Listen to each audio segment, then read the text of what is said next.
দর্শক ভাবতে পারেন, একটা বিয়েতে কোণে লুকিয়ে থাকে জঙ্গলে, আর বরকে বন্য জন্তুর ভেতর থেকে খুঁজে বের করতে হয় তাকে।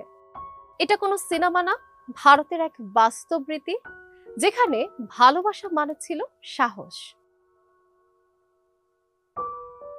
পৃথিবীর প্রতিটি কোণায় লুকিয়ে আছে হাজারো গল্প, সংস্কৃতি, আচার, ভালোবাসা আর বিশ্বাসের গল্প। কোথাও এই গল্প রোমাঞ্চে ভরা, কোথাও রহস্যে, কোথাও আবার আবেগে ভাসা। ভারতের দক্ষিণে সবুজে ঘেরা রাজ্য কেরালা, যেখানে পাহাড় আর জঙ্গলের বুক চিরে বাস করে এক প্রাচীন আদিবাসী সম্প্রদায় মুথু ভাট।